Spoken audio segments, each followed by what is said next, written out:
Ladies and gentlemen, welcome back to Not That Bad, a movie podcast. This is our Punisher special. If you want to see our thoughts on the Punisher '89, that's already been done. If you're watching this, go watch that if you haven't. But for now, we're talking about the Punisher from 2004, and this is going to be a blast. Now, just to get into the introductions here, my name is Connor, aka Clown Vigilante, the Punisher, and I'm here with my illustrious co-host. No, that's not Frank Castle undercover as an arms dealer. It's Mr. Gabe Tice. Gabe, how you doing today, buddy? Actually, I'm Otto Kriegler for today. I'm Oh, going you're on a undercover. regular. Yeah. Okay. Good to Just like the know. Punisher himself, the famous undercover agent, who's Yeah. who's as much a master of disguise as he is with weaponry. Yeah, I'm Hey, doing he's good the today, Connor. Master of disguise. He's right in front of your eyes. Um, I'm doing fine today. In fact, fun fact, people think that this is the Thomas Jane version. It's actually the Dana Carvey version. They wanted yes. him to dress up like Thomas Jane for some reason. Oh my God. Yeah, it's man. Oh man. This is gonna be a weird conversation today, I think. This is gonna be strange, man. Like we said at the intro, this is the Punisher 2004, 2.9 on Letterboxd, a whopping 29% on Rotten Tomatoes. This will be fun. Before we get too deep into this, I do want to bring up we decided to move this to a special because all Punisher films that have been made that have been made so far, all major Punisher movies, are within the realm of the show. So we decided to cover them all. But before that, this was your selection. So I want to ask you kind of like what went into picking it for you. Obviously, we transitioned it to a special, but do you have some background for this film that you wanted to cover before we started talking about our stuff? Yeah, when you're a kid into comic books, the Punisher as a character, is like the equivalent of an R-rated movie.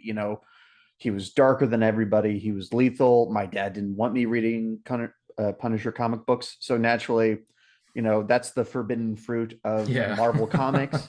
Yeah, this is a movie, the Thomas Jane version. I waited a long time to see it, and I wasn't met with the reaction that everybody else seems to have around this movie. I'll get into my history and my complicated relationship with the Punisher character, but my reaction to this movie is probably based around the fact that I just have a different relationship with that character and that property than a lot of people do. I think people take the Punisher very seriously as a comic book character, especially the types of people who put his skull logo on the back of their trucks, and even some police officers who put the lapel on their Kevlar vests. I'm from Texas, so the sight of the cops waiting outside Uvalde with Punisher logos on them is just one of those instantly iconic images, like iconic in the worst way.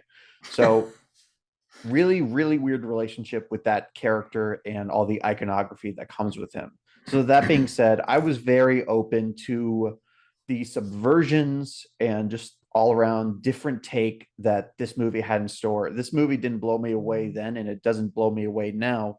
But when I discovered that there's a lot of Punisher fans that are deeply unhappy with this movie, I thought, that's why we have this show, so I could speak my piece and say why I walk away with a very different feeling regarding the 2004 Punisher movie. Yes, and it's going to be very interesting to see what that feeling is as we go through our conversation here. This is a weird movie to discuss because it's a weird movie overall. It's funny, like people remember these Punisher movies until the next Punisher property comes out. For a long time, I remember being a kid and hearing people talk about this movie a lot for probably 2 years. And Yeah. then after about 2 years of talking about it, they had a different Punisher movie to complain about. And then after several years of complaining about both that one and this one a little bit, they forgot about every Punisher thing that's ever been made when John Bernthal came out and in the eyes of many fans, crushed it on Netflix. That was like the one Punisher property that was beloved by the fans. They hadn't really reached that level of success before that, so it was sort of foreign for any of us who were familiar with the Punisher character, myself. My uncle bought me. I don't know if you are familiar with this, but when we were kids, there were these Marvel Legends action figures made by Toy Biz, and they Mhm. had these comic books in the back. So the characters came with like these little sets and their little props and weapons or whatever, and then there was a comic book that came with it. And the comic book that I had was the Punisher Warzone comic, which this sort of has some inspiration taken from, a little bit here and there. This takes a Um, lot more inspiration though from the Garth Ennis run, right. specifically Yes, it does. the Welcome Back Frank storyline Right. that really rejuvenated the Punisher character, because for a while there was a lull Exactly. in the comics.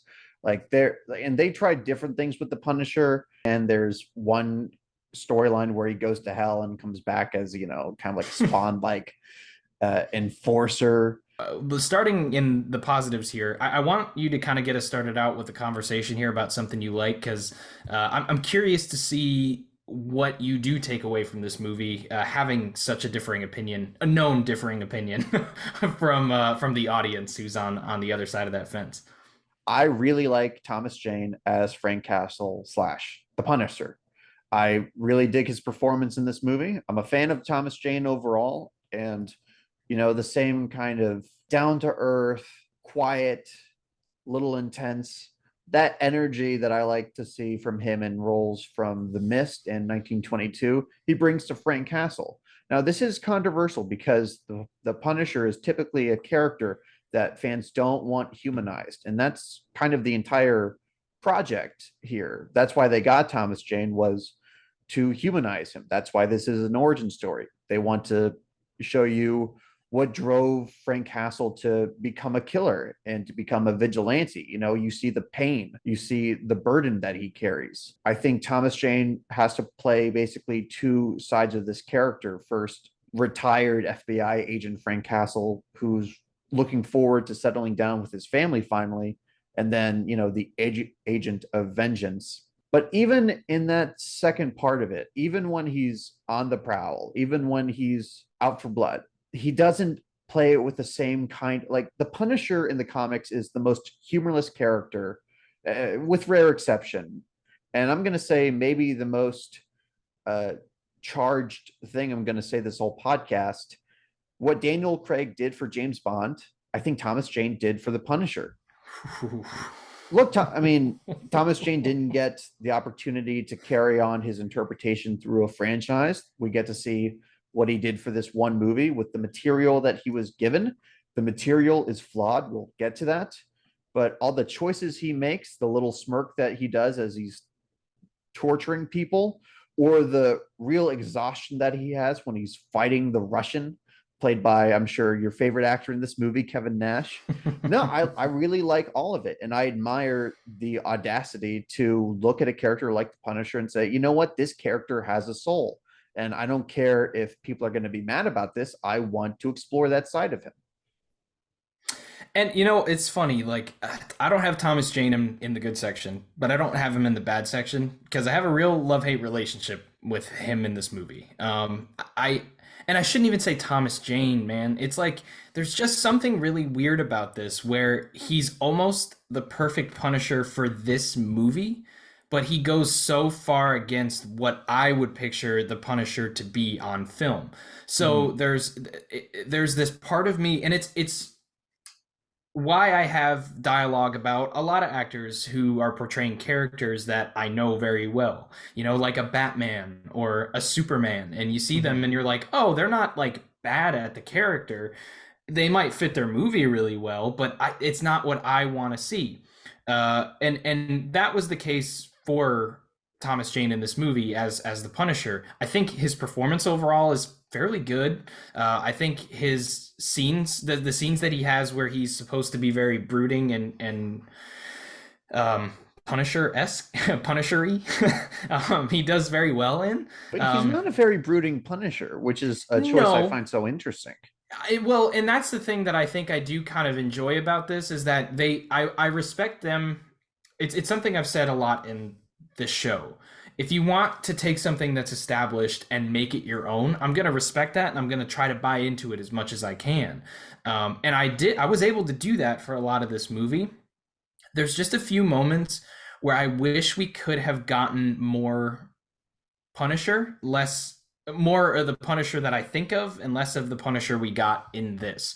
I think there could have been a little bit better of a balance. That being said, I do think that he was the perfect casting choice for the Punisher in this movie. You know, Right. adaptations can't be all things to all people. So, Exactly. Sam Raimi wanted a Spider-Man that was very vulnerable, very sensitive, had a true everyman quality to him. And he cast Tobey Maguire, and Tobey Maguire is perfect as that interpretation. And even Daniel Craig, that comparison. There are people who don't like Daniel Craig. They think he's lacking in humor. They don't think he's handsome enough. And the cool thing now is that we are so oversaturated with media about these people that you don't have to just settle for one portrayal. If you don't like Thomas Jane, I bet you'll like Ray Stevenson a lot better. He's much more accurate to the Garth Ennis Punisher, especially. But Thomas Jane, for the revenge tale that they are telling, I feel for the guy. I think the Punisher has always been lacking in something for me, and that is he never feels like an underdog. He's like an all powerful badass. He never runs out of ammo. He never runs out of people to shoot at. And this is a Punisher that has to be more calculating, more scheming. This Punisher feels a lot more like, I don't know, like a Darkman, than he does any Punisher character from the comics. And that's just my personal taste. I dig it. I will agree that he is the perfect choice for casting in this, and he does help my enjoyment of the movie. Which I want to bring something up as a positive, and it's something that I do every so often that I feel cheap doing.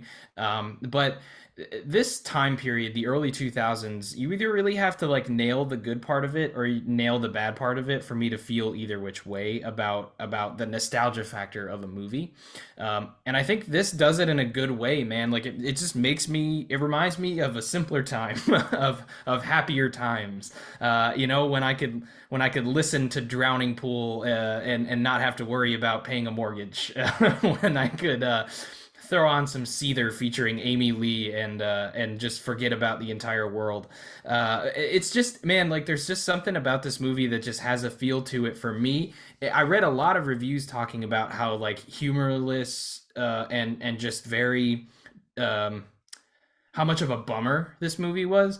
But even though it's fairly dark with its material, I would say, especially considering it's a Punisher character. It just makes me feel good to watch it, man. Like it captures everything good for me about that time period. I can just be transported back to seeing commercials of this, watching Spike TV as a kid, and it just there's just something about that I think it adds a charm to the movie for me. That's your go-to pro for any movie that we talk about that's from this era, though.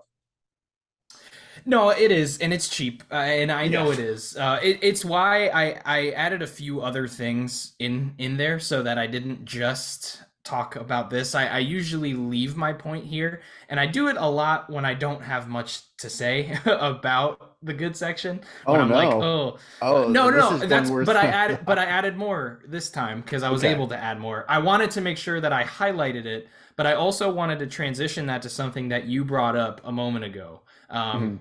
Uh, kind of. There's a few things that I want to throw into this pro.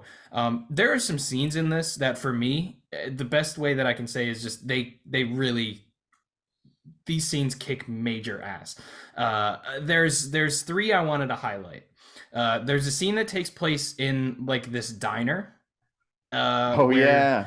which for me, man, like That's like straight out of a Quentin Tarantino movie. That's it like is where it becomes exactly what I Tarantino's thought of, Punisher man. movie. This dude walks in and he's got like nail polish on, a bunch of rings, and he's smoking this cigarette in the weirdest way I've ever seen anybody smoke a cigarette. He's like switching fingers, like he's got it in between his pinky, and I was like, "What are you doing?" And he takes a guitar out and starts singing like Johnny Cash, and he He's just Johnny sings Cash as an assassin. right, and he just sings this song that just it's like you're looking at it, you're like, whoa, like it's a captivating scene, and it's just it for a moment you're like, this is the most tense that I've felt in this entire movie so far. It feels like it's from a different movie, even though there's a lot of things I like about this movie. It feels like it's like you said. out of a Quentin Tarantino movie circa late 90s, you Yeah, know? sort of the weird thing about this movie, and the reason it's weird, Duck, is because the best things about it don't feel like they belong here. That's very fair. Yeah. Yeah, I bet another scene that you're going to highlight is the fight scene with the Russian. I already talked about that. That is, I think, what audiences remember the most about this movie. They remember it fondly because it is so creative. It's so funny. I love the opera music playing in the background. Oh, dude. It's, Kevin Nash is, Kevin Nash really got stabbed. Thomas Jane Yes, accidentally stabbed him. he did. He really stabbed him, like And pretty that's the bad. take they used because Yeah. Kevin Nash just rolled with it. Yes. Which is kind of But amazing, right? Like to it think is. It about the really fact is. that like he was such a pro that he was like, "Oh, there is a knife in my shoulder right now, and I'm just gonna fucking roll with this because I don't want to have to do it again." I'm just gonna stab Thomas Jane What a back. what a fucking professional, man. But the thing about that scene is it doesn't really feel like it belongs in this movie. No, and here's the thing, like I think that scene kicks a lot of ass. I think it's an awesome scene. It's honestly it's why I knew this movie existed because the reason I saw this so much and the commercials would play on Spike TV is for two reasons. One, Kevin Nash is in the movie, and then a part of the soundtrack CD that came out for this, which is awesome by the way, has a another wrestler named Kane's theme song at the time, which they licensed to put on their album. I believe they used it in an extended version of the movie. I don't know, but that caused a lot of commercials to air during Raw when I was a kid. So seeing Kevin Nash come into the movie before he became a stripper in the Magic Mike movies, and just he comes in and there are things I don't like about the scene, and I have a complaint a little later that I want to bring up um, regarding some of the things that I don't like about it. But as a whole, it's pretty awesome, and I want to get your take on this next scene here because I think the final battle that takes place in this movie between Frank Castle and all of these goons and John Travolta in his building and just outside of it at the end, for me was probably besides the diner scene the best part of the movie for me. This is the Did you have scene some that fond memories of it?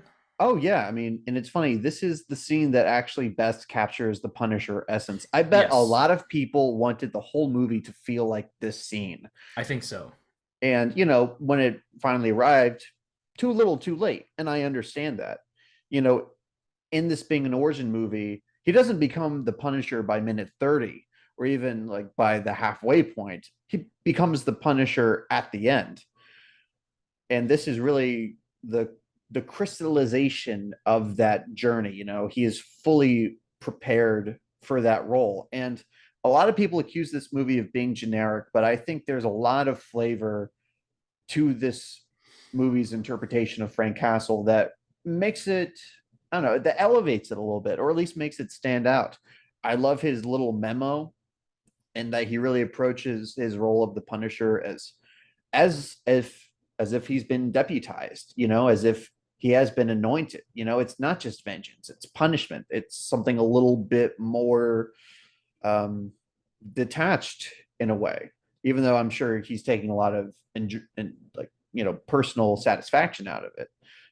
But just in terms of like how this was directed, how it was staged, from the second that champagne bottle goes off that causes that huge explosion to when Frank Castle takes out the most smug prick in the movie by making him do the dead weight lift. Oh man, yeah. And I don't know. And this is like where Thomas Jane and John Travolta really just come into their own as the characters. We'll talk about John Travolta. But yeah, I'm going to bounce that right back to you, man. I mean, not only do you like this scene, well, I know you like this scene, but does it stand awkwardly in the movie for you? Or is this like, yes, this is the best conclusion for this movie? So a little bit of both, honestly. Like it's one of those things where when you look at the movie as a whole, there are a few scenes that stand out that feel like you said like they're from different movies. And it's not necessarily that this is one of them. I mean, you could kind of see how it would build to this. But it did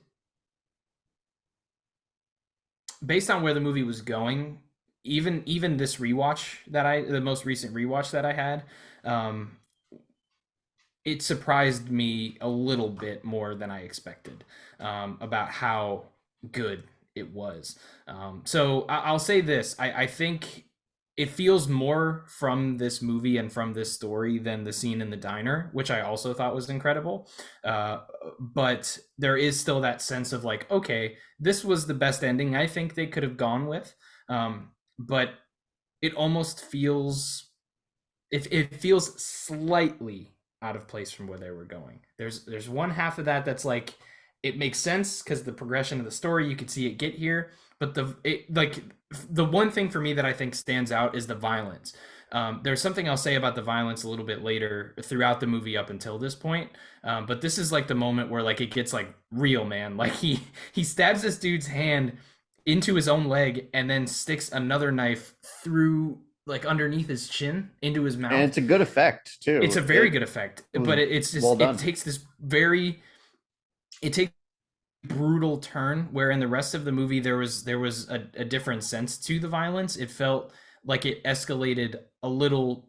It jumped too far. It wasn't too much violence, don't get me wrong, but it felt like too far of a jump from the violence we had seen so far, and that's what sort of separates it from the progression of the story that I had seen. I don't know. I mean, there. I mean, it's interesting that this is seen as less violent than Warzone because I think Warzone really revels in that grindhouse aesthetic, and I think really like thinks of itself very highly as like a tribute to violence. This movie really uses violence in the way that our favorite director of this program, Rob Zombie, would use violence. I mean, it is ugly and it makes you cringe.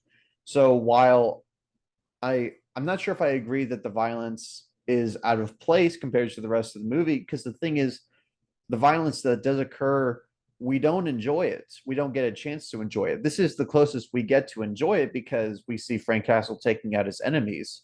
But I think of when Ben Foster gets all of his piercings taken out. Probably one of the most viscerally effective moments of the scene, even if the dialogue is cringe, Hmm. which is something that I'm going to expand on in just a little bit here. Yeah. Yeah, Well, why don't you, while we're still here, what else can you take away from this movie in a positive way?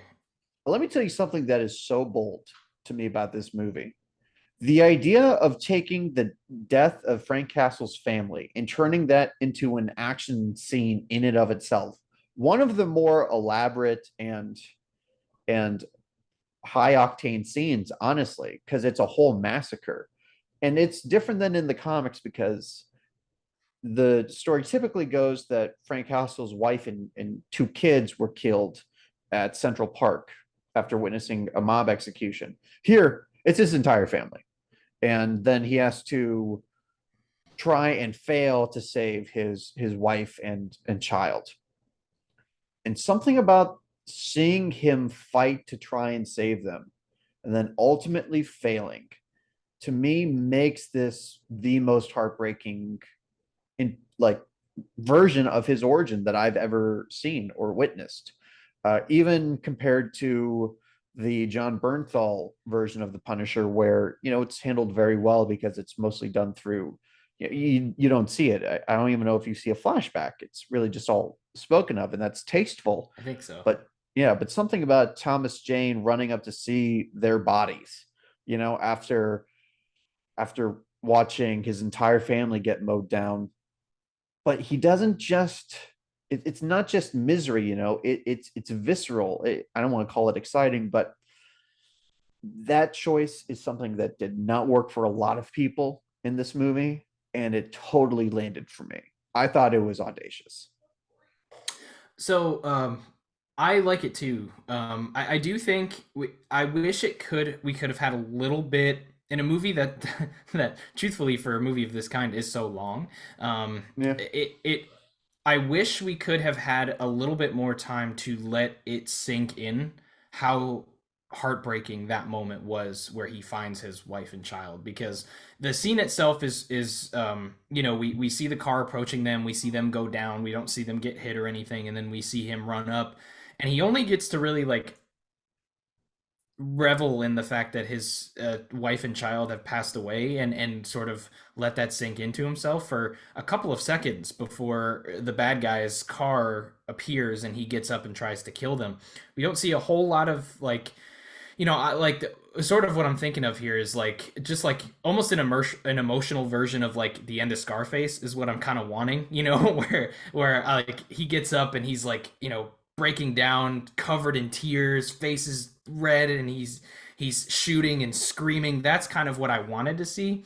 I wish we could have gotten a little bit more of that emotional side of it, but I do think that as far as the story goes, it's the, in my opinion, the better way to handle it. I do think it, I saw a complaint in one of the reviews that I read about it feeling a little bit of like, oh yeah, well we're gonna make it mean so much more, because not only are we gonna make him be able to potentially stop his wife and child from dying, but he can't do it. We're gonna kill his whole family. Like it does. I get that sense a little bit of like, how can we make this more heartbreaking? Well, let's kill his wife and son, but he has like a he tries to stop it. Well, you know, we need a little bit more. How about his whole family? Okay, that makes sense. But it makes it all the more tragic, and it makes you feel more sympathetic for the Punisher and some of the things that he does later in the movie. I mean, let's not sugarcoat the fact that after taking down John Travolta as he's laying dying on the floor, he literally says the words, "I made you kill your best friend," and then throws the earring down and goes, "I made you kill your wife." That's dark as shit, man. This is like one of those things where you're like, "Ooh, And fuck." then But and then you know when John Travolta responds by saying, "Well, you killed my son," and then the yeah, explosion goes off in the building, killing the other both of them. son. And Thomas Jane just says, in probably his best line delivery of the movie, he just says both of them. Yeah. And Yeah, there's something, yeah. I mean, it is okay. There's a try hard energy to this movie, right. no doubt. It was Right. produced by Try Hard Studios, otherwise known as Yeah. Lionsgate. You know, it's funny. I just got done applying to a job at Lionsgate, so that's why this is behind a paywall. No, Oh my God. Oh and man. Oh yeah, this is behind a paywall. I don't know if this is gonna get edited out, so I'm not gonna say my thoughts on Lions games. I'm just gonna end it there. oh my god, because I'm very you have thankful. No, listen, I'm very thankful Lionsgate released the movie that started it all for our boy Rob Zombie's career. yes, They they did. released House of a Thousand Corpses when Universal didn't want to touch it. So for that and that alone, I will say Lionsgate gets a thumbs up for me, no matter the conversations that made me think otherwise. Hey, I mean, the reason they Business picked it is up, I mean, business. I love a lot of their movies, but Yeah. it's sort of like, you know, they are try hard studios, and sometimes their efforts pay off, and Yeah. sometimes they don't. And this is a movie where, you know, I guess it didn't pay off for people. I mean, the movie doesn't help itself with the weird tone, and I guess we should probably just. I mean, I've other nice things to say, but I have so many negatives that I haven't even touched yet, and I know what people are here for. Well, I do want to bring one thing up before we transition, and I just wanted to say because I wanted to throw one extra thing in there for being cheap with the nostalgia pop, and I just want to say like for a movie that is like this, it has a really surprisingly competent story. Like the way it unfolds of like Frank Castle's not just this like I'm gonna go kill everybody and I'm gonna do this. Like he has more thought that he puts into it this time. He comes up with these elaborate plans and these elaborate schemes, and the way that they're written into the movie. At first, you're like, "What the fuck is going on? Like, why are we watching this guy like sneak away and be gay like that? What?" And then they use it, and they actually use it in a way that's clever for the story, and they do it in a way that ends up paying off in the end. And when everything paid off, I was like, holy shit, they actually delivered on that. They actually set things up, they told the story of how they got there competently, and then they paid it off. There's not a lot of movies in this genre around this time period that I feel do that. but they did it in this, and it was shocking to me. Rewatching it this time, paying more, giving more focus and paying more attention to the story, how competent it was. Really solid that they threw that stuff in there. They did not need to. They Um, didn't need to. In fact, they themselves got punished for it they did get punished by for it. fans Yes, because yes, that's something that people also don't like. You know, the Punisher kind of reminds me of Jason Voorhees, because when the Marcus Nispel Friday the 13th reboot had this Jason that was setting up traps and was clearly smarter than other Jasons, or at least he was more resourceful, more tactful. yeah, A lot of fans just wanted the regular old Jason, machete swinging Jason, right? And a lot of people have the same scorn for this version. Like they don't want to see the yeah. Punisher use his handy dandy fire hydrant to, keep a parking space open or whatever the hell he was doing there, and follow people around with a camera. They want guns ablazing, and Right. they got that in the next movie, and ironically, they don't like that movie either, which we'll get into. So that's the other spot where I'm like, yes, I see that it's different, but does that mean it's bad? Is there really a problem with having a version of the Punisher that is a bit more cunning, a bit more resourceful? I mean, you do have some big action scenes. He is one of the more, like capable marksmen. As far as Punisher interpretations go, he's certainly an upgrade from Dolph in that area. So it's just a bit of a shame to Good me point. that a lot of the thought that they put into this version of the character backfired and actually ended up being something that hurt the movie for people. Because I got to tell you, if this movie was just about Frank Castle picking up a gun and shooting every one of John Travolta's henchmen in the face before blowing him up at the end, this movie would be just as generic as people accuse it of being, and that's the irony. Yes, I think it isn't it ironic that's the way that it goes. We're gonna get a little bit more into the irony of things when we talk about the next movie in the franchise when we talk about fan response. For now, though, I think it's about that time that we talk about the things that we don't like about this movie before we try to punish the critics of this movie, talking about the things that they don't like. Maybe, I don't know. We might Remember, agree with it's them. not vengeance, Yeah, it's we might. punishment. If we might agree with them. I don't know. We'll see when we get there. But for now, Oh let's boy. talk about the things that we don't like. And I'd like you to start us off here with this being a movie that you do enjoy. Twist a knife in and let us know something that you don't like. 2 hours and how many minutes? Uh, this movie, it really feels like two movies. Yeah. Like Oh yeah. like Frank Castle civilian life up to the tragedy is its own section. And it's funny because that's like true of a lot of superhero origin movies that I love. Like Richard Donner Superman, he literally doesn't become Superman until halfway into that movie. And Right. surprise, surprise, that's something that a lot of people in hindsight really don't like about that movie. And the problem is that unlike with a Superman, Frank Castle's life before he becomes Punisher, at least the way they present it here, it's just not interesting enough. His Yeah. relationship with his family is pretty generic. And Okay. at times cringeworthy. Just putting it lightly. Yeah. Um, Even though his son is nice enough to pick out his costume for him, it's still not a super duper compelling or anything. I do like the fact that they got uh, Roy Scheider of all people to play his father. I think that was there's some good casting here for sure, but either we're following the Castles or the Saints, and in either case, less so for the Saints because they're so bizarre to me that I think that there's a lot of entertainment value there. But I am feeling the length. And then after he becomes the Punisher, half of it is like this really cool mission of vengeance, and then half of it is this sitcom called A Waitress, uh, a tattoo artist, and stereotypical Italian man, guest Oh, starring Frank Castle. And I have very complicated feelings about that section of the movie, but it does not help the movie's overall tone. Like, it's a long movie for what it is, and it seems to shift gears a lot, which makes you feel the length even more, I think. okay. Um, I didn't expect this. I didn't expect this to happen. But I want to say real quick. So I left something out of the good section for me. Um, and I did it because I was like, I think we've talked enough about the good stuff.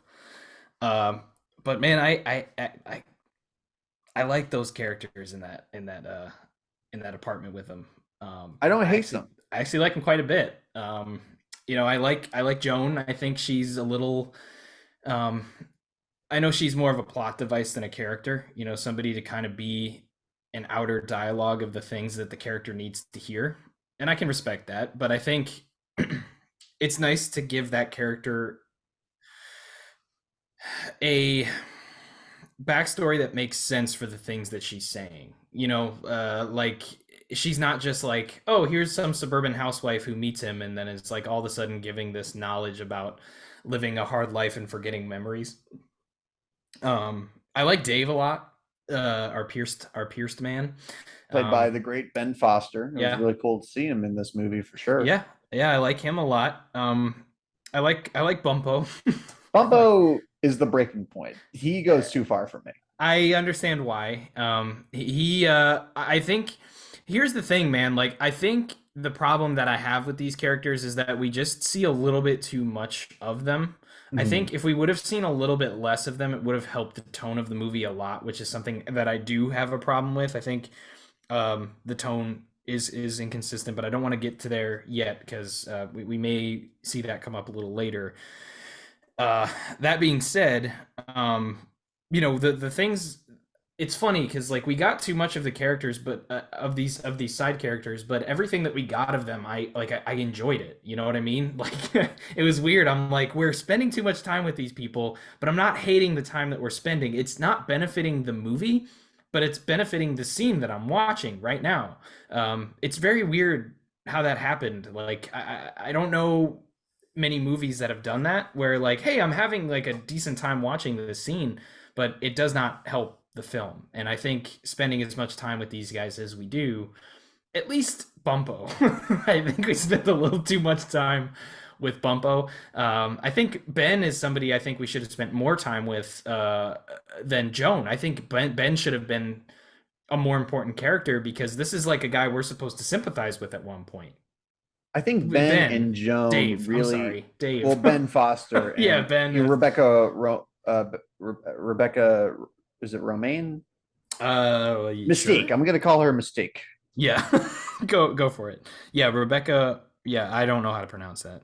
I R am O M so I sorry. J N. Yeah. Not even gonna try it. No, I'm not either. Yeah.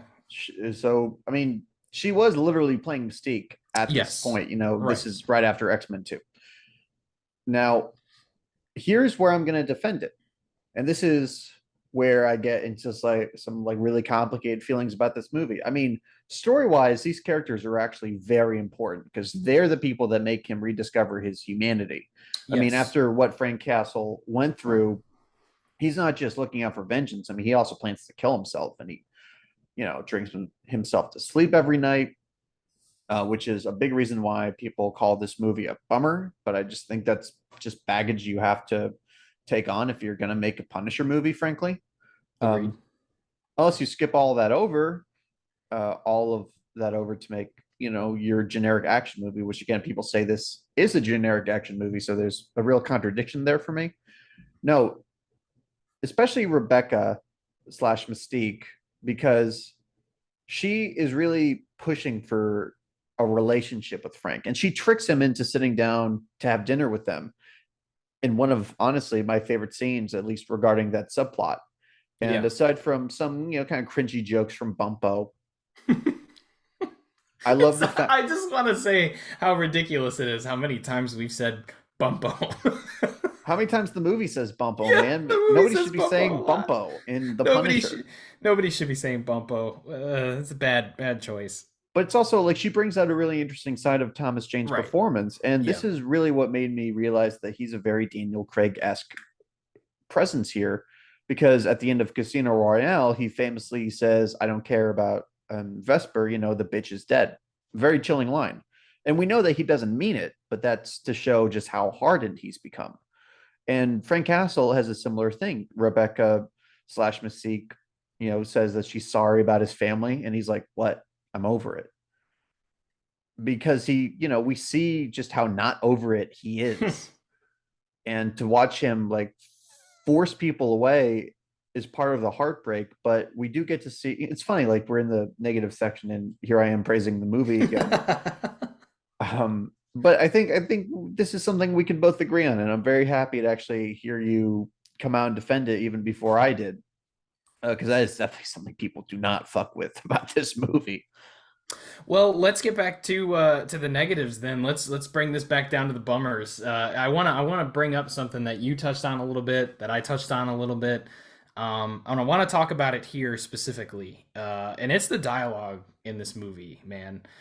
We're ones that like a dialogue has come up a few times for me, and we both have this dialogue between ourselves where we talk about that being a complaint that sometimes is overused because Mhm. you sort of have to know what you expect going into certain movies. Like you can't be like, oh, Batman and Robin is considered one of the worst movies of all time. I expect Citizen Kane levels of dialogue. You're not gonna get it. It's a really dumb to watch movies that way. But it's not dumb to expect movies not to make you cringe. And this is not the type of movie that you'd really expect that from. But there are many moments.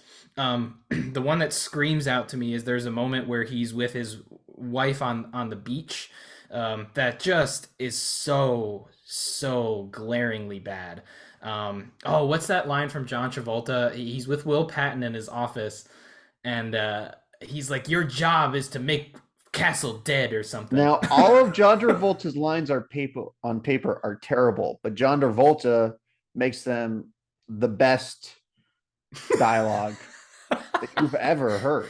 In the best way or in the worst way? In the best way. I mean, we'll Okay. get. I don't know how you feel. We'll get into it because he's Oh the my god. fucking. He's the elephant in the room. He's the scientist, the Scientologist in the room when it comes He to this is. movie. He is, and we'll get to him. But I do want to get your perspective on the dialogue in this because that's not often a complaint that you have in movies. Even movies where I've brought this up as a complaint of mine, it's not usually something that you have a huge problem with. You'll have issues with some lines here and there, but to hear you bring it up earlier kind of got me excited because I was like, wow, is he He got gonna you is he excited. gonna agree with me here? So Well, let's like hear it.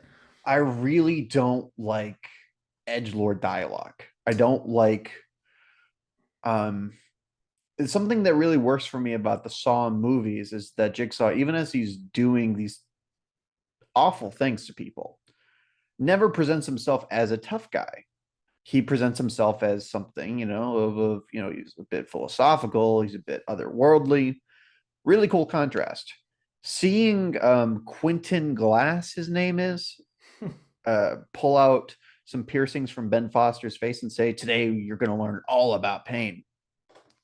It's to me, it's tired. It is the spot where the movie starts taking lessons from every other generic action movie that's ever been made. That's something out of a Steven Seagal movie. Steven Seagal is the Punisher. That was basically Steven Seagal's routine for a while. So, Thank God we never got Steven Seagal as the Punisher. Oh my God, would you he have just cut made off the me. ponytail? I don't think so. Oh no, absolutely not. Absolutely not. And that's not to say there's not a good Steven Seagal movie, but there's not a great Steven Seagal movie. And he's never good in them. No, he's Hot never. take. Hot take. No, I will. No, I completely agree with you. I mean, he's. I don't think he's ever been a good actor. When I was a kid, I was hook, line, and sinker into Steven Seagal. I have a ton of his movies on DVD because there was a period of like my teenage years where I was like, yeah, Steven Seagal is best. And then I realized what acting was, and I realized that that he does not do it. And how much of a, by the way, this is behind a paywall. I don't care if this ever comes out. How much of an absolute piece of shit he is Oh yeah. also does not help the enjoyment of his movies. Fuck Steven Seagal and everything he stands for. But yeah, it's kind of amazing to look at this movie and some of the choices that they made with the dialogue, even with characters that I think like Will Patton's not a bad actor at all, and I think There's he no does. there's no No, bad actor in this movie. no, and he does like Will Patton does pretty well throughout the film, like in the scenes where he's not given something that's ridiculous. But that's far from the only line in this that he himself has that I was just kind of like, all right, come on, like, do we really need to do this? Now he has also one of my favorite lines of dialogue, which is when he's being stabbed to death and he just keeps saying, "Why are you killing me? Why are you killing me?" It's like he doesn't understand why it's happening, which really helps the gravity of it later when John Travolta learns why he killed him was really Yeah, not an issue. every death is well handled to me in this movie. Like every death means I'll agree. something and it has weight to it. The death that we get to see, of course. Right. No, man, but if we're talking screenplay, if we're talking screenwriting, Yeah. this is the guy who helped write Armageddon. So I wasn't expecting like a tight plot as clever as some things about it are. I'm like some conveniences can be forgiven, but Frank Castle being saved by a voodoo man, a voodoo Dude, witch oh my doctor God. out there in the Caribbeans who just like washes ashore just in time to save Frank Castle from being exploded. Not Okay. not not just lit on fire. He was exploded. Here's some shit that makes no sense to me, right? This guy's supposed to be a voodoo witch doctor. The the evil magic of voodoo, and the last thing he says to Frank is let God be with you. To which and that line is only there so Frank could say God's gonna God's sit gonna this one sit this out. one out. Yeah. So it was just like, man, it was like here's this here. They're not even gonna like Doctor Death this thing, right? Like they're just gonna make him the most useless plot point, the most lazy treatment of how Frank Castle could survive this. In a weird way, they Halloween 5 to this. Oh, sure. I mean, Halloween 5 didn't invent this. I mean, the bystander who has either some kind of like, doctoral, not like medical knowledge or some otherworldly mama juju knowledge. It's a time honored tradition in schlock like this. Now, this movie definitely doesn't think of itself as schlock. It wants to be better than schlock, but I guess that they didn't want to take the time to come up with a better explanation for how Frank Castle survived, and that's a shame to me because that's a pretty important detail. Like that's something that it's like Yeah. really hard to go with the gritty tone of this movie when that is part of the ingredients. That's part of your core ingredients. Is this witch doctor? No, it's it's one of those things that when you have a movie that has something that's that important, you can't fuck it up. Like I say they Halloween 5'd it because they were just lazy as shit, and it's one of my biggest problems with Halloween 5, a movie that I love, by the way. But First episode of the first podcast. episode of the show, go back and listen if you haven't. Maybe don't. I don't know. We were a little new, but A little new is the yeah, first episode, so maybe we'll have to revisit that sometime in the future. Wink, wink. But no, in all seriousness, that was very thin. Anyways, yeah, no, like I say, they Halloween 5'd it, but what I'm trying to say with that is that they had something that was relatively important to the character, which in this case, I think it's much more important than with Michael Myers. Michael Myers can just continue to show up, and the fans are going to be happy with that. People were upset. Don't get me wrong, but at the end of the day, they just want Michael Myers to come back and kill some people and yeah, have some people fun. don't And really care how he right, they survived. don't care as much. But He's Michael this is one of Myers. those that like you really should have had a solid. No, you don't even need an explanation. Just give us something, and they gave us nothing. They gave us Okay, laziness and just bad. They gave let us me bad. let me give an example, okay, of Rob Zombie's Halloween 2. Rob Zombie's Halloween 2. Okay, At the end of the first movie, he was shot in the head, and in the Yep. second movie, he just gets back up, and I was fine with that. I was Yes. beyond fine with that. Dude, it's weird. It's like either give us an explanation Or that takes don't. more than throwing a dart at a dartboard, or just don't fucking explain it at all. And either way, you're gonna fucking it's gonna pay off. But you can't be lazy. If you're gonna be lazy, just don't fucking come up with something.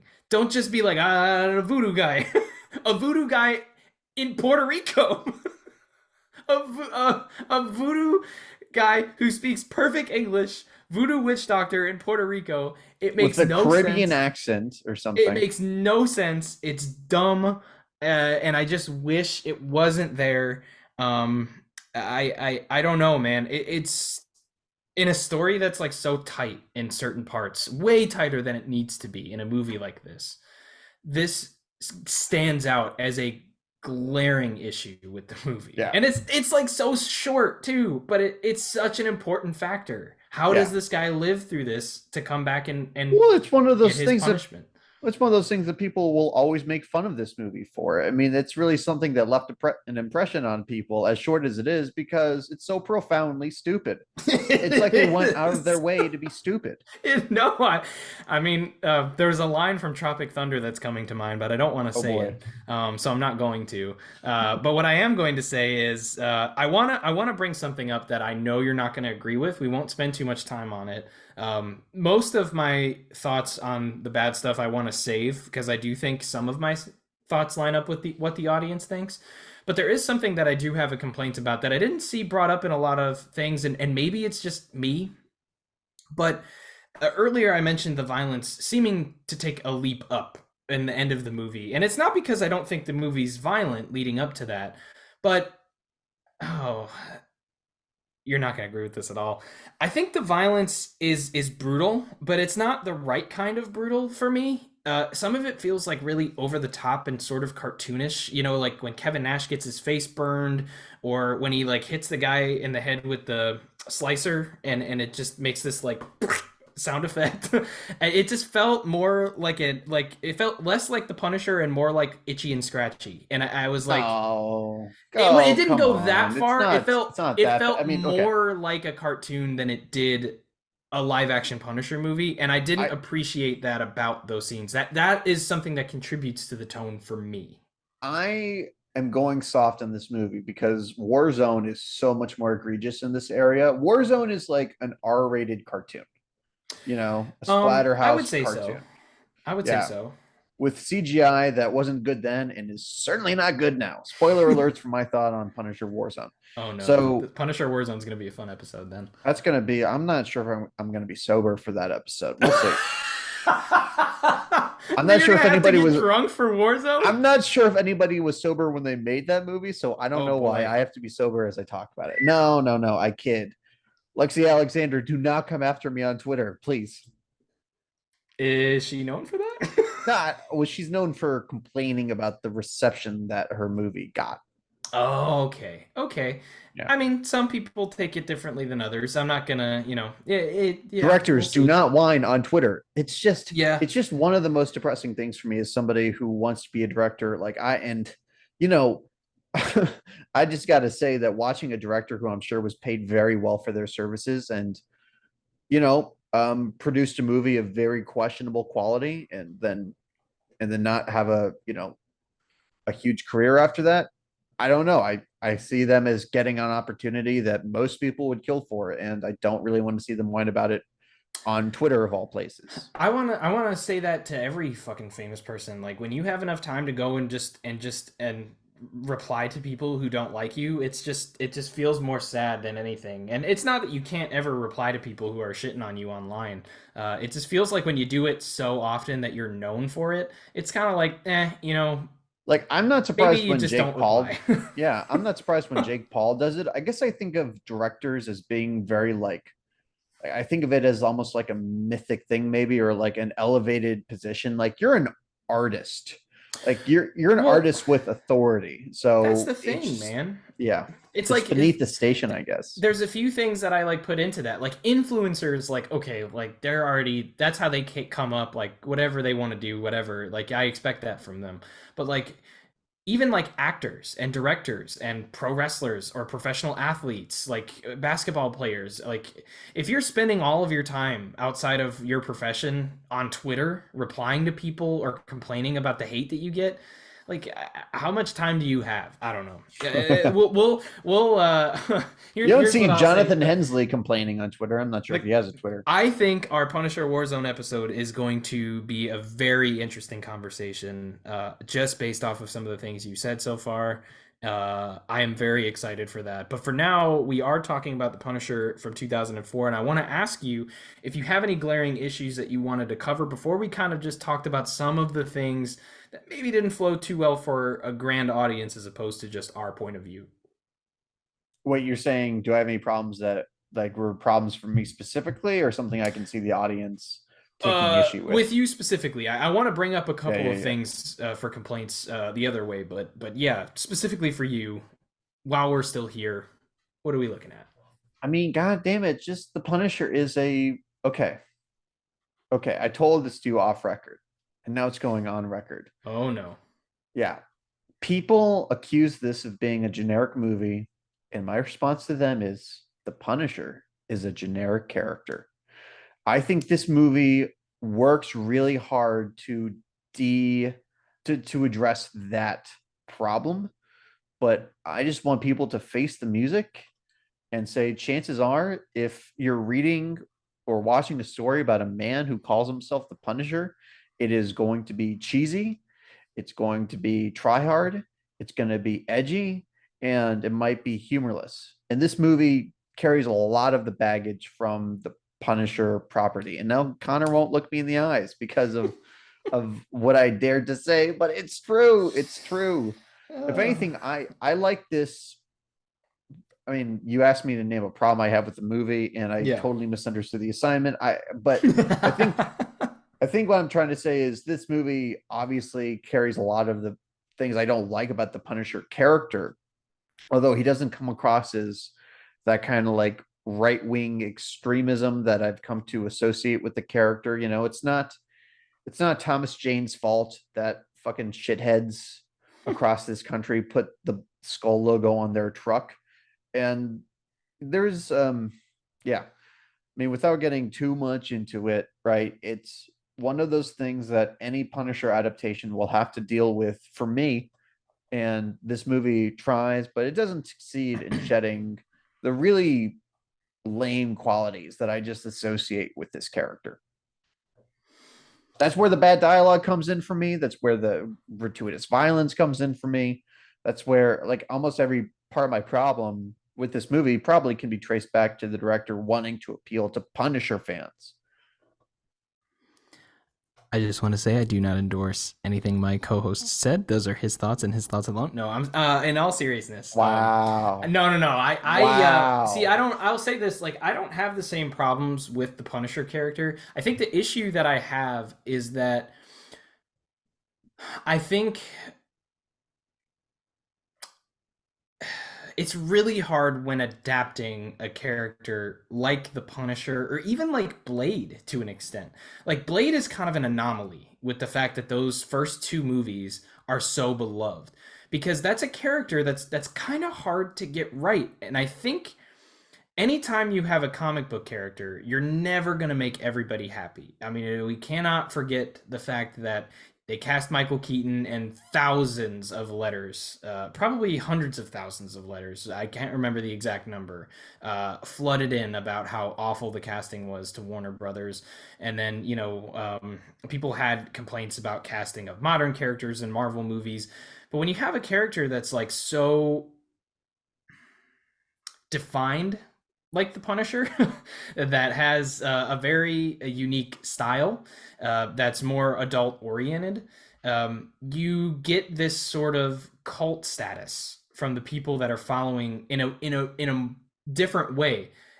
when you bring Captain America to the big screen, you can kind of play with the costume a little bit, and you can kind of play with some of the things a little bit because it's a character that the story is already there and defined enough that you can use it and still do your own thing with the character, which I think the Marvel movies pulled off pretty well based on audience reaction. Uh, but the Punisher is a little bit harder. I mean, being a fan of the Punisher comics and being a fan, I'm not like a diehard or anything, but being a fan of the character, I would have liked to have seen something. We talked about this in Judge Dredd. You know, like the tone of the Dredd movie, I think would be perfect for the tone of a Punisher movie. Um, Not Judge Dredd 95. I'm talking Dredd with Carl Urban. Let me make that very clear right now. But I don't necessarily agree that he's a generic character, but I want to say I think he's a very difficult character to adapt to the screen. And if you're going to do it, you either have to do what this director did, which is try to make it different enough while still appealing to the characters. But I think he tried to make everybody happy, and you just can't do that. When you try to make everybody happy, nobody's happy, which is why this movie's not very highly regarded. Um, I And think maybe some why every Punisher movie is not highly regarded. Right, because none of them have. I would argue that you have a tale of three different kinds of movies in this trilogy that are not related, by the way. None of these movies have anything to do with each other. But the first one felt like it had a almost complete disregard for the Punisher character. It was like, we'll take some of the things we like about it, but we're really not focusing too much on it. Where this one is like, we like some of the Punisher stuff, but we also kind of really want to do our own thing. So let's just try to make everybody happy. And then Warzone was just like, what if Rob Zombie snorted cocaine and made Batman Forever? Let's do that. So it was It's so like, weird. Based on that description, you would think I would like Punisher Warzone more. It's so weird. that's going to be a really interesting conversation, like I said. But for now, while we're talking about this one, they did the cardinal sin. You can't try to make everybody happy. You can just try to make your movie. And I think if they would have gone more with subtle Punisher notes, I think this movie would have eventually got the cult following that it needed. It just wouldn't have got it from the comic book fans. But instead of doing that, you have a group of people who really haven't come back to reappraise it. A little bit. The rating's gone up on Letterboxd over time. But the comic book fans aren't really coming back to do the appraisal because they didn't like that other stuff you put in there. So he's a really hard character to adapt. And I'd be surprised if they tried it again anytime soon in a I solo think, movie. look, okay, the Punisher stands out as a character in the Marvel universe. When he's standing next to Spider-Man and Captain Yeah. America, yeah, he's very Or distinct. even in the comics when he takes over for Captain America. That is a storyline at one point where Frank Castle becomes Captain America. Yay. I mean, to a lot of Americans, he is Captain America, basically. He Yeah. is what America represents. So that's yeah. Some people said they didn't want politics on our Oh boy. podcast, and this is my response. No. Oh boy. Moving on from that topic. But the thing about adapting him into a solo movie is that we have vigilante movies, we have revenge movies, we have a rich history of those, and we have some that have been done extremely well, or at least very much. They're very definitive takes, like the original Death Wish. The question is, how do you make the Punisher without making it blend together with those other movies? He stands out in Marvel Comics, but will he stand out in the tradition of revenge vigilante movies? And that's the problem that this production team is met with. I don't think the Dolph movie gives a fuck at all if No. it No. if it stands out or if it just joins that pack. And I No, think it does there not. is, and yeah, there's a real effort that I find commendable here to inject some humor, to take stylistic nods from great directors like Quentin Tarantino, but does it add up? Does it add up to something? Is it more than the sum of its parts? Some things are borderline brilliant to me, and other things fall flat on their face. It's a victim of a lot of circumstance to me, but there are flashes of brilliance. And with Well, that being, yeah, no, oh go no. ahead.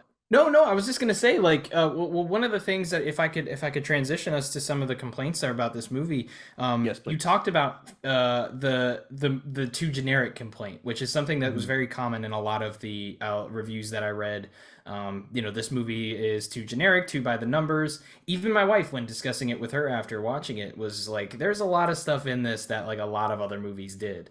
And it's Yeah. like, yeah, I mean, there's not a ton of originality. There's a lot of it. I mean, there's a lot of stuff that this movie does by itself. But um, yeah, I guess let's just kind of nail home how we think about that complaint. What do we agree at all with the audience, or where do you stand as just the kind of final knocking it in? It's very much the relationship I have with the Halloween community. I mean, the Halloween film community, right? Right. Yeah. Because I stand diametrically opposed to some of the things they want. Yes, this movie has a problem with how generic it ends up feeling by the end. By the end, you don't feel like you've watched a very distinct movie. You really feel like you've watched one of many, edgy action movies. Right. But the people who seem to complain about that the most want elements that would only make that problem worse. I'm telling you, man. I mean, and this is validated to me by the next movie, a shoot 'em up Punisher movie with a stoic Frank Castle who's fighting one-dimensional villains. It just, I Punisher fans deserve to have something that really represents their wants, but that's not what I would want. Definitely not in a cinematic movie. Like, if you have to translate this character to a movie that he can carry, he has to have more dimension to him, or at least he has to be paired up with somebody that could carry that weight. I guess that's the reason that Microchip is a character. And it's funny, they were going to bring Microchip into this movie until Jonathan Hensley apparently axed that because he just hates that character. And I understand that to a point because it is weird for the Punisher to have a sidekick. He's a lone wolf. So there is an inherent problem about adapting this character. That's why we've seen three failed attempts. It's very similar to our discussion about the Hulk, right? Yeah. Because arguably there has been no successful solo Hulk movie in the eyes of fans because the Hulk isn't a superhero, but people want a superhero movie. Same thing about the Punisher. He is not a superhero. He's not a guy I would want around in the real world, if you know what I mean. But that's not what people want, is some sort of like, they want some movie that explores, violence, vengeance, and finding your humanity. I have to say that I'm skeptical that we'll get a great Punisher movie based on the expectations that people have. Yeah, I think especially around this time, they just didn't really have it to deliver it. And so while a lot of things can come off as generic and are to a certain extent, um, a lot of that did come from a desire to satiate what they thought a comic book movie audience would want from a Punisher film. So I can't really shit on them for it. I think there are some things that did feel a little bit on the lazy side, but it's not a huge problem for me if a movie's generic. I mean, if it doesn't do anything else, then it's a problem. If it's just like a beat for beat version of whatever anything else is, I can appreciate a lot of things. I like a lot of bad movies. That's why I do the show. But yeah, I would say that that's like neither here nor there for me. I'm just gonna throw that in the middle. Don't really care about it too much. But one thing that I will say I do care a lot about is the tone of this movie. Um, Audiences say it's inconsistent. I am going to just throw my opinion in here before I throw it to you and just say I agree with this. I think part of that issue does come from something I do enjoy in the other characters that we're introduced to in this apartment building that they're in. But there's also this just weird sense that I can't shake from this movie that they're just people say it's humorless, but it's not Mm. over the topless. You know what I mean? Like it's not without its over the top moments and its moments that feel a little bit more cartoonish and um, even scenes that I love, like the scene with the Russian, are Sort of, they're sort of sprinkled in little moments of this like of this tone that doesn't really match. Like they got this camera really close on his burned face where he's screaming and the audio doesn't match up, and you're just like, I don't really know what's going on now. So yeah, the tone is inconsistent for me, and it does create a pretty decent sized issue that I have with the movie. And I'm curious if you will fall into the same category, or if this is something that really doesn't bother you as much. I mean, I think I alluded to this because that's really what I mean when I say the best things about this movie feel like they don't even fit. Yeah. I mean, I've rewatched that fight scene with the Russian on YouTube many, many times, far more times than I'm really interested in watching this whole movie. And that's because I wouldn't get the same kind of thrill from watching the movie that I would get from watching this one scene. It's a very isolated scene that way. And I don't know. I feel like they were really just trying everything. There was no solid plan on how to adapt the Punisher. So they wanted to try camp. They wanted to try gritty. They wanted to try something like, hardcore violence, torture porn, because Saw was the big hit for Lionsgate and House of a Thousand Corpses before this. So a lot of things, and I felt like this is a movie definitely with identity crisis. And of course that hurts the movie. I mean, I think for me, one of the most important things a movie can have is a personality that I can identify with or get attached to. And this is something that the movie just struggles for. It wants a personality. I want to bring something to us now uh, that we just can't avoid talking about. Nor should we, because he's the best thing about the movie. You can't avoid it. We can't avoid it.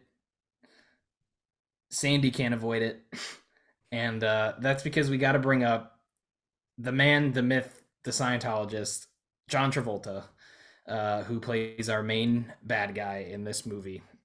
Um, Audiences did not like him. Critics did not like him. I think some people enjoyed him for the reason that I enjoy him. But I I think think some people do.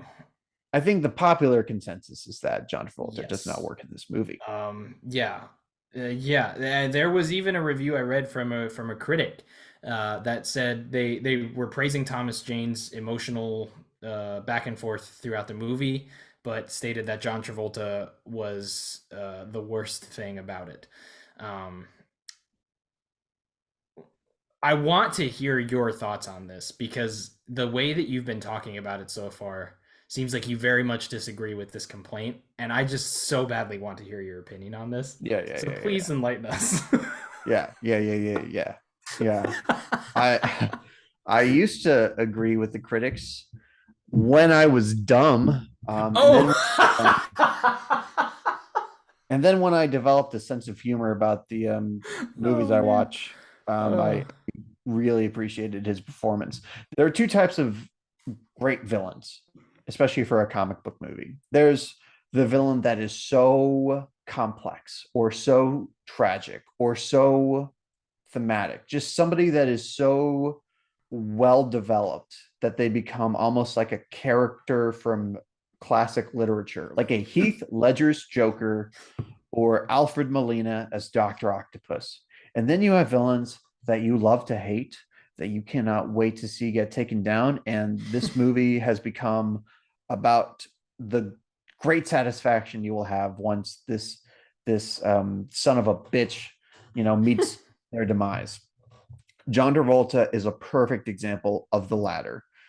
If you want your your epic Punisher movie where he faces off against the ultimate foe, that is not what this movie's going for, and it is a real choice that is made. Like, we are going to have the opposite of the Punisher. They really, really nail this, in my opinion.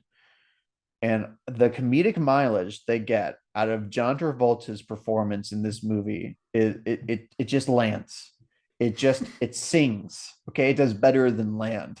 So John Travolta thinks his right hand man is sleeping with his wife, and his revenge plan is to go into his house and start kicking around his furniture while retailing this old wives' tale about Jim Bowie. this is what you get John Travolta for. People forget just how wacky of a man he is on screen. Like his best performances, I think, embody this kind of like really weird, strange, but committed energy. I don't know why he doesn't get more praise for it, because I think every time you see a performance like that by him, I've never been disappointed. I've never been anything less than thoroughly entertained. So I don't know. That's my spiel. That's my defense of John Travolta here. But you're gonna have to announce your position. Okay, are you with me or are you against me, Connor? I understand everything you said, Yeah. but I don't agree. No, I don't. I don't not agree with you. I agree with what you said. For me though, I don't. I actually agree with everything you said except for your opinion on it. Um, your opinion on it is that all of those things make it good for him to be in this, and my side of that is like everything about what you just said makes him not work for me. I do want to see. Here's the thing, right? It's really hard to come up with a formidable foe for a guy like the Punisher. I don't think anybody's done it. I They think certainly didn't do it in the next movie. the TV show gets as close as possible, and I think the next movie did its best to try to do it. I think this was just like, we're not really going to try to give you that. We're going to give you something different. And everything you said with that, I believe, is correct. And it's not like I didn't appreciate any of it. I mean, I thought that scene was hilarious, where he Yeah. starts kicking it around, and then he's like, "You have too much furniture." It's funny, but man, I have this really weird relationship with John Travolta, man. Like, I just don't take him seriously. And I never have, and I never will. I don't think he's a bad dude per se. I don't think he's a bad Well, actor per se. I mean, Scientologist, I mean, you can draw conclusions he whatever you runs want to with bad there. dudes for sure. Right. You And we're can say not the making same this about about Tom John Cruise. Travolta, the No, man, of yeah. course. Right. And I do say Um that about Tom Cruise, to be clear. but it's so interesting. It's just a weird choice for me to be like, all right, who's gonna be our villain in this movie? And then they're just like, oh yeah, it's gotta be Travolta. I mean, this is 4 years after Battlefield Earth. I think his only movie in between this and Battlefield Earth was Goldmember. Um, he plays a very small part in that movie. So it's like, I don't know, man. This was just a weird time in his career. And for me, when I'm talking about the things that I would want from a Punisher villain, this is not it. And I don't not appreciate some of the things that he did, but when it doesn't work for me, it doesn't work, and it didn't connect. What I will say is that I think audiences are a little too harsh on his performance, especially the critics when this movie came out, because they really ran this guy through the ringer. It was uh, open season on John yeah, Travolta. I think it's unfair to criticize his performance in this, even though there were things that I didn't really take seriously, because I think he did what they were trying to get him to do. It's. I mean, we talked about this a few times on the show. Jake Lloyd, Ahmed Mhm. Best, several people who we discussed just playing their role to the best of their ability, but getting shit on. And I think he did exactly what they wanted him to do. If it doesn't work for you, then it doesn't work for you. But to say he's the worst thing about the movie, I just think that's, I mean, you're really trying to hurt this guy's feelings at that point, because he's just not. I mean, even as somebody who really does not like him as a Punisher villain, he's just not the worst part of the movie.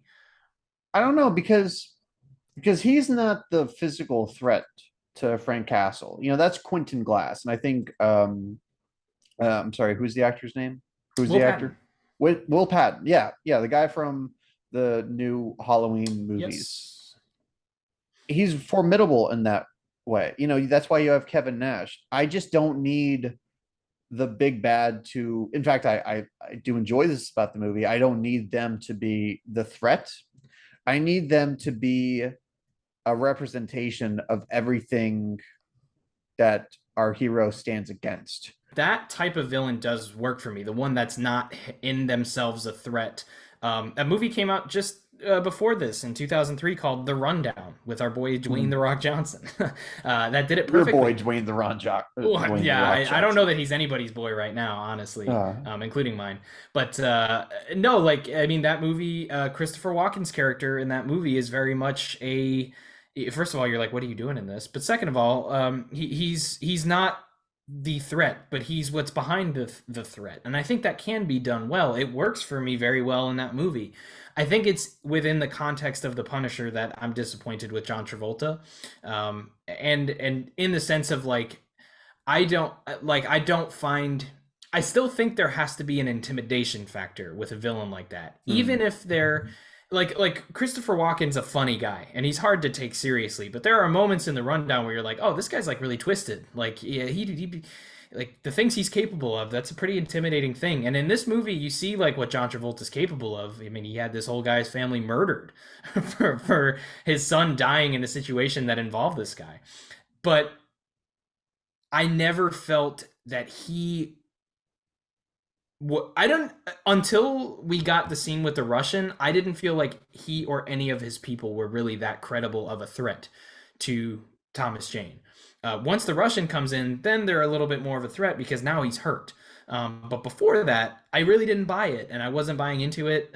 I just would have expected more. But honestly, like if they would have done a sequel and they would have done something different, I might have turned differently about that because I do like those Superman movies. And I do think that it was a good idea to bring in Zod in the second movie.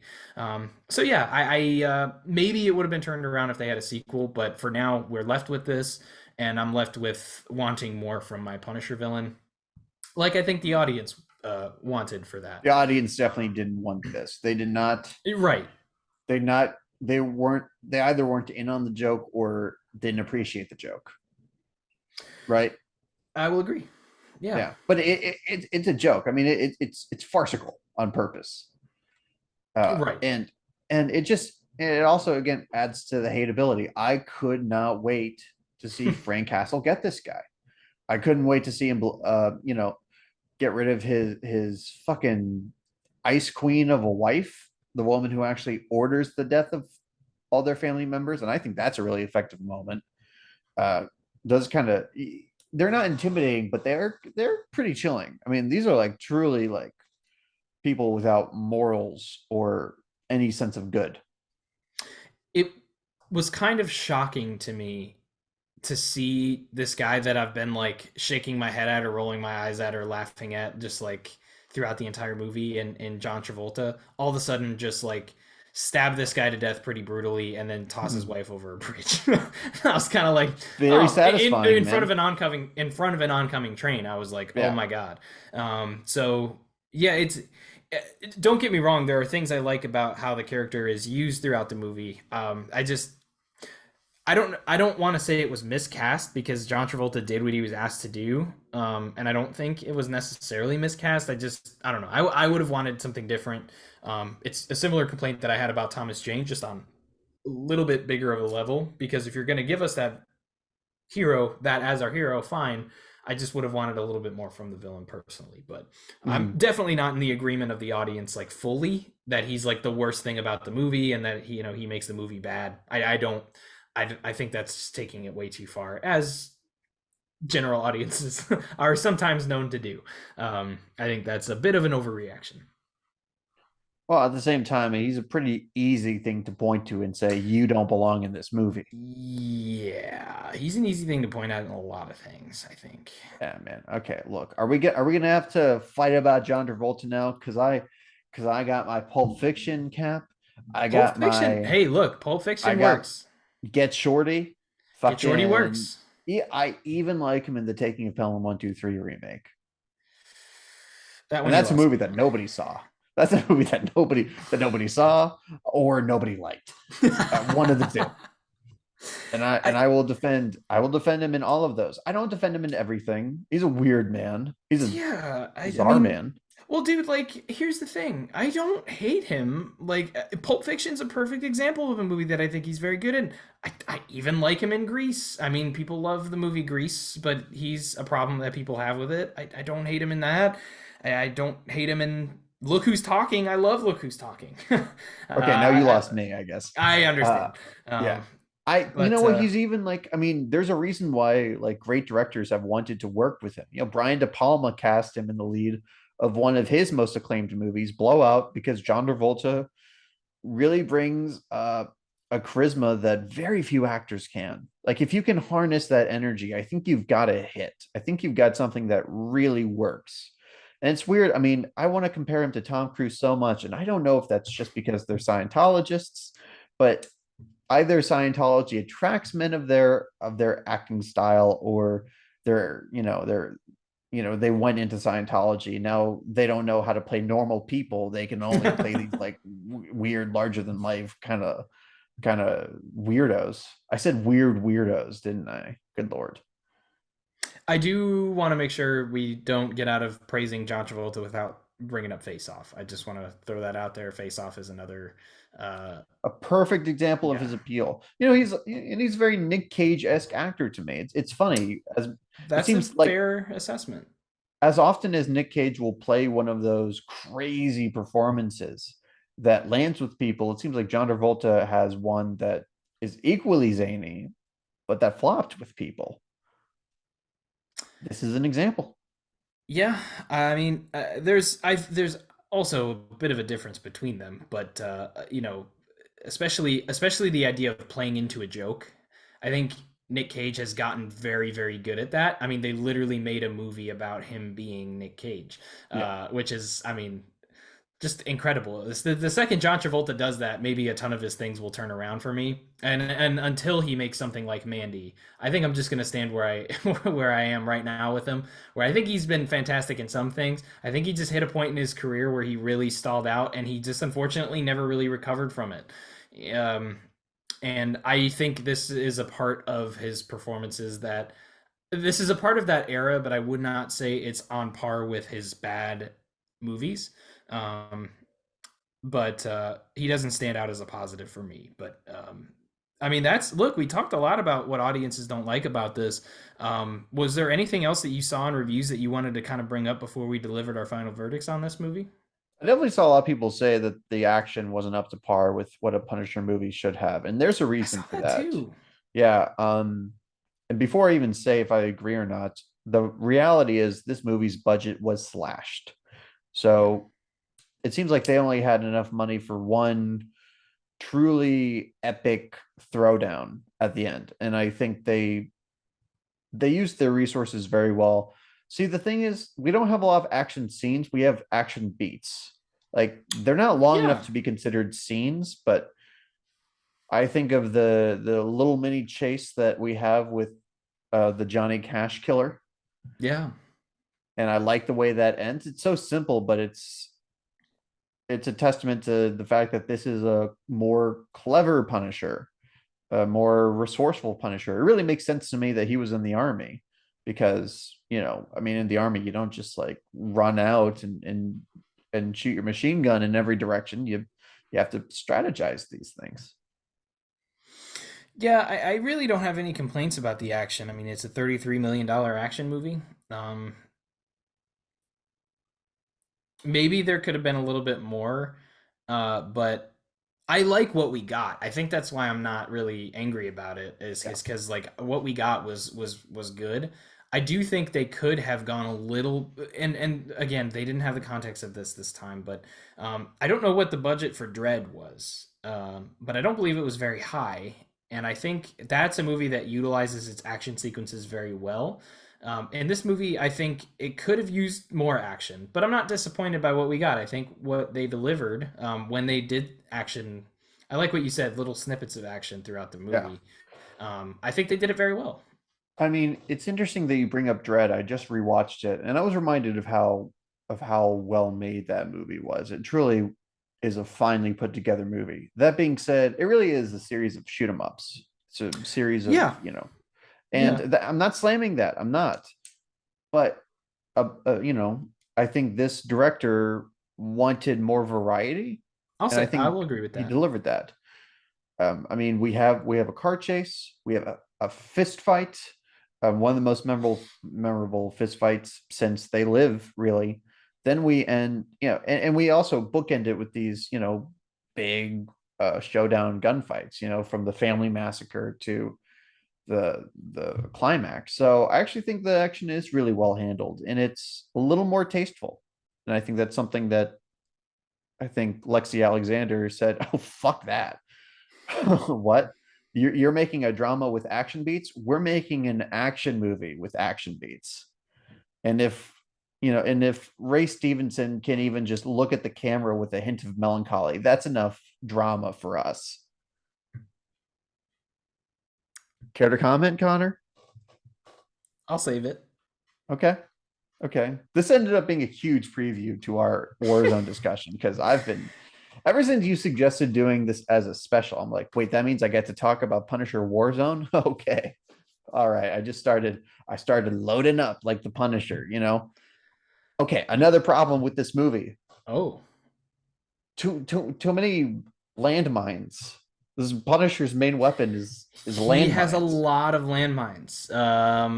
It felt a little strange how many times we just see him putting landmines on things. Um, the utilization of them was very weird.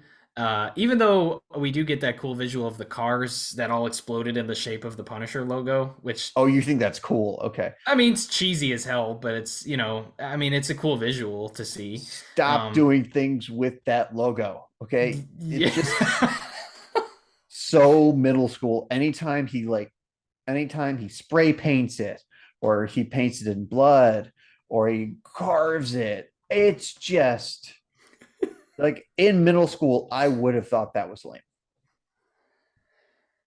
I mean, that's fair. That's fair. I liked the visual of the cars that exploded, but I think it was dumb how they got there. I think it's kind of like it kind of makes him into a character in this that they didn't set him up to be up until that point. Because like, what Mm. motivation would he have to like he would have had to go above, look at the cars, map out where to put the bombs. Then once he mapped out where to put the bombs, he would have had to have known that the cars on each other side were distance enough that And they it's wouldn't something also nobody would explode. see. It's something nobody would No, see nobody unless would they see were it. Yeah, flying over in a right. plane and they could look Or in out. like a high-rise building somewhere nearby, Yeah, which it's a which bit there of a wasn't. stretch to think that somebody would see it. It's one of those things that like they put in the movie to be a cool visual, to have a cool trailer moment, but doesn't make any sense in the context of the movie. While I did think it was a cool visual, like there are plenty of times I watch a movie and I'm like, oh, that's pretty cool, but it And doesn't make any sense. they also just ripped off The Crow, which is to this That's day very fair. the best revenge movie, the best revenge comic book movie. It's almost like they should have really stopped making revenge movies after The Crow, including Crow sequels. I think everybody should hang it up after that. Crow sequels were a big mistake. Big mistake.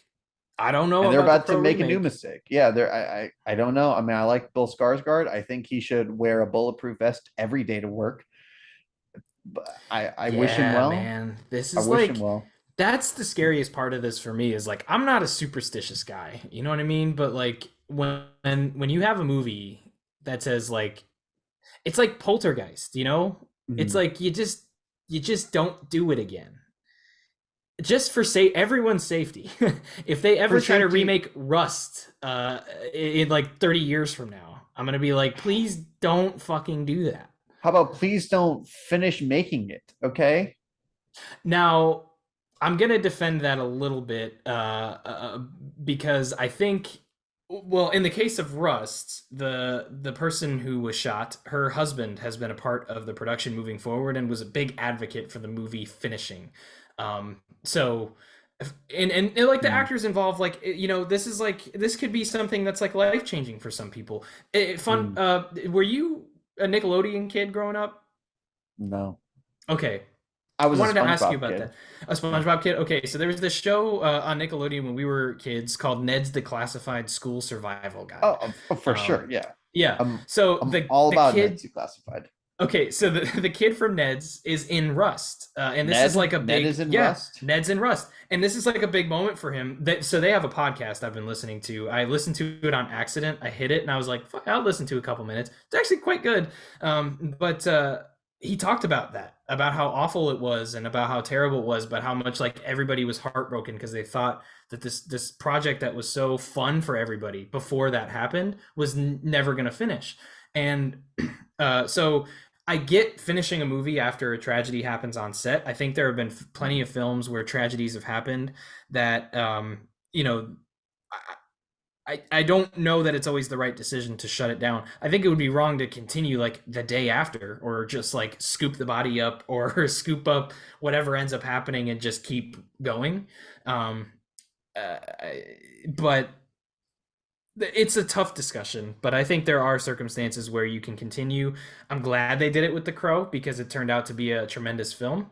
Yeah. Um, But The Crow was Hopefully, nothing almost goes done. wrong with the You remake. know, yeah, I mean, The Crow was almost done. It's a different Right. situation. I mean, they're gonna have to, they have to hire a new cinematographer, and I just can't imagine being the Yeah. person who has to fill those shoes. Oh, you're Just yeah. the very similar way that I can't imagine playing Eric Draven.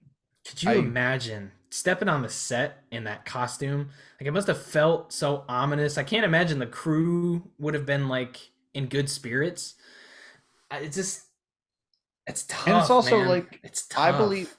in a situation like The Crow, retire the number. I will agree on The Crow. I think with a remake, like it could, like I think it can be done right, but with how much could go wrong, not just with somebody potentially getting injured. Like again, I'm not superstitious or anything, but it just feels like sometimes I'm under the mindset that you could really try to remake anything you want. Do it. It's not going to take my enjoyment away from whatever it is you're remaking. If you want to remake Halloween, go for it. If you want to remake Nightmare on Which Elm they did. Street, go for it. Which If you're they going did. to remake any of the beloved, you can remake anything in my mind. Nothing's untouchable.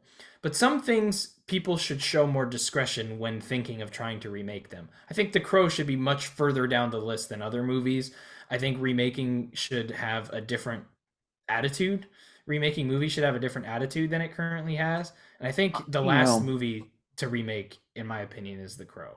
I One mean, of I them. don't mind that they're doing something in the Crow universe with the Crow mythos. I've actually come up with a few different pitches, if I ever get so lucky, about other movies that could be made in that universe. But they're remaking the Eric Draven story Yes. specifically, and that's where I'm like, because it is specifically, we're redoing this from what Brandon Lee did.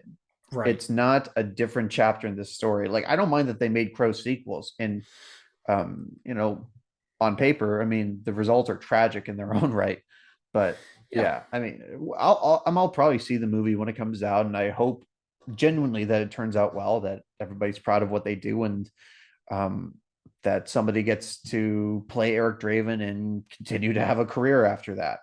But I mean, no movie's going to have more of an uphill battle in terms of earning goodwill from its audience than this movie, I bet. I will agree. And I think if you have no objections, that will lead us to our final verdicts on The Punisher. Yeah, now that we've like basically forgotten what we were talking about originally, and I was Yeah. like, the only way I know that we're talking about the Punisher is because Thomas Jane is my backdrop on my Zoom profile. So I am ready to wrap this up. One of three Punisher movies that we'll be discussing. I will go ahead and say this is my favorite Punisher movie, and if not for some of the flaws I'm about to address, it'd probably be my favorite version of the character on screen, honestly. But if you don't mind me starting first, since this Yeah, was go for my it. pick and I've had time to really put my thoughts together about this. This is a movie that I've had a complicated relationship. I had dismissed it for a long time as being a generic failed attempt to adapt a Marvel character that I really had no love for. Then I rewatched it, and I started taking mental notes of all the risks they did take, and realizing just how interesting of a casting choice Thomas Jane was. So once I started to note the fact that this movie had more balls than people gave it credit for, it started to kind of rise back in my esteem. And of course, there are things that I've always really liked, such as the action, and a lot of the performances here work for me. Clearly more so than with a lot of people. But man, you hit the nail on the head. What is this movie really trying to be? Like, what tone? What is it trying to say? Where could they have even gone in future sequels? Because I don't know what this Punisher looks like. One, he's not going out for revenge. He is so tied to his origin that it is hard to imagine. And that's not great for a movie that, you know, it really bills itself as the first of a series and Yeah. dedicates so much of its runtime to try and get you interested in this series.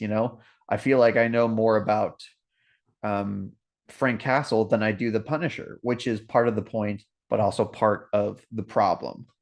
Now, does that actually make it a bad movie? Do I have a bad time watching this? No, like really far from it. Like I was surprised at how entertained I was by it the last go around. And it's a movie I own, and it's a movie I will continue to watch. So yeah, it's actually good. It is nowhere near as bad as people have made it out to be, and it is obviously the best Punisher movie to me. Interesting. Interesting. No, I mean, like that's it's a great perspective to have, and it's one that I wish I could share fully, but I'm not quite there, and I'll explain why.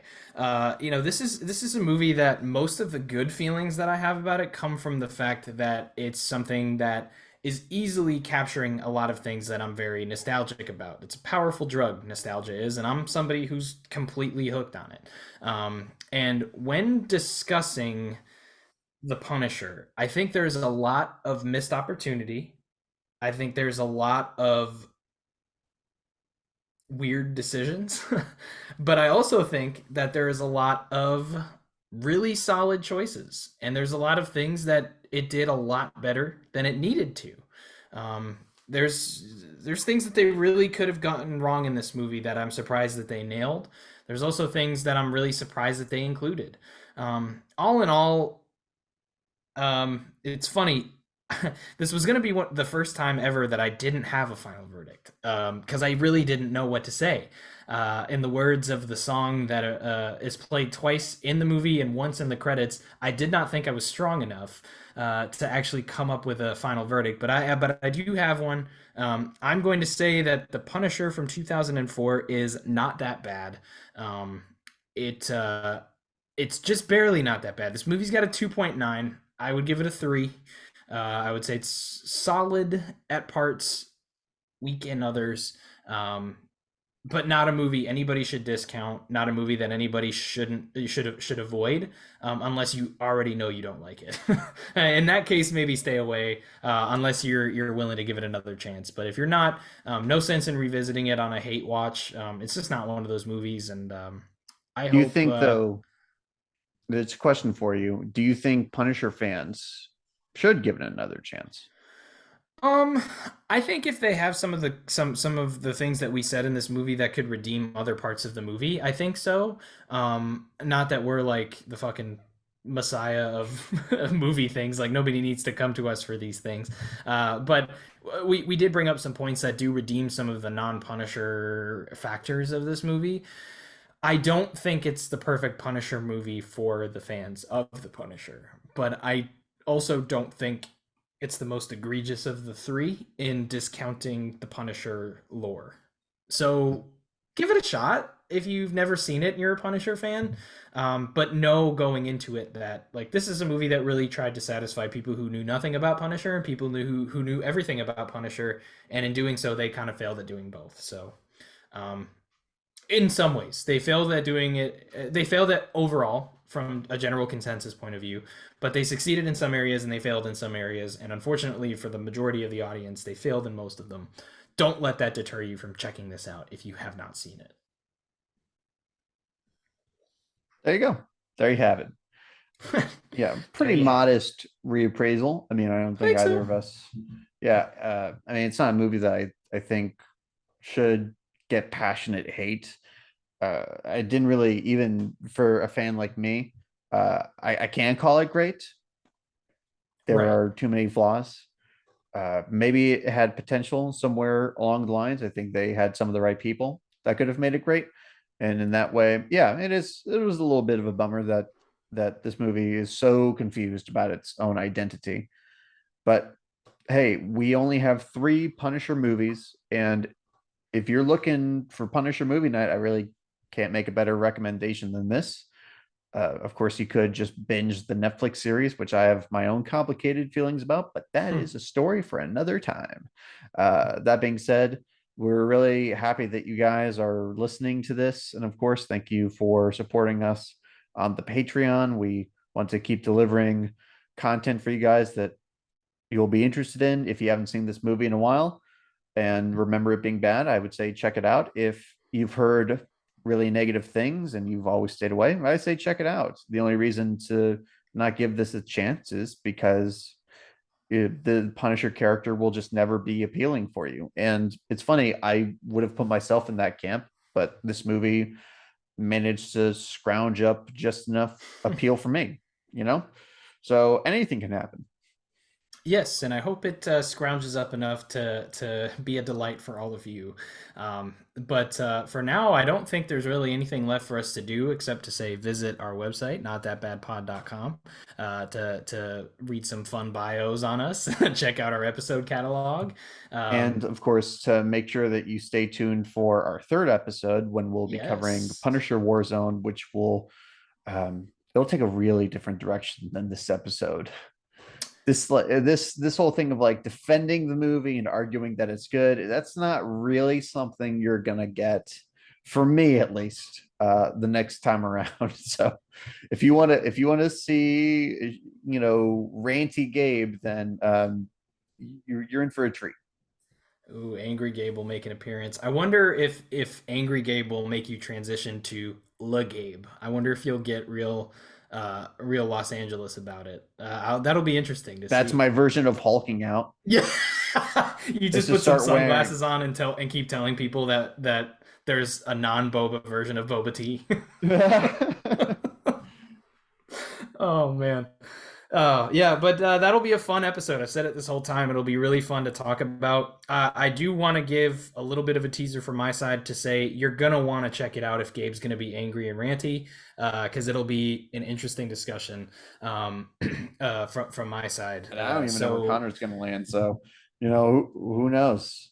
It could be a duel. It'd be are we gonna Waterworld Punisher Warzone, or are we going to have a duel of the fates? Only time will tell. For now, though, thank you for checking out the episode. Mr. Tice, would you like to do what you normally do and take us out for the episode?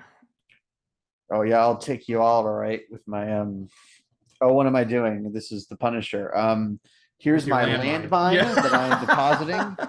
He's putting it Um, under your desk right now or under your car, wherever you are listening to this. and it's gonna explode and make a fiery, not that bad logo. Oh, now I want a fiery, not that bad logo somewhere behind me here. Now Let's I make that definitely don't happen. want that. Yeah. Don't need that. All right, I'll guys. make one for you. I'll send it to you. Of course you will. Thanks for checking us out, guys. As always, I'm Gabe, Connor.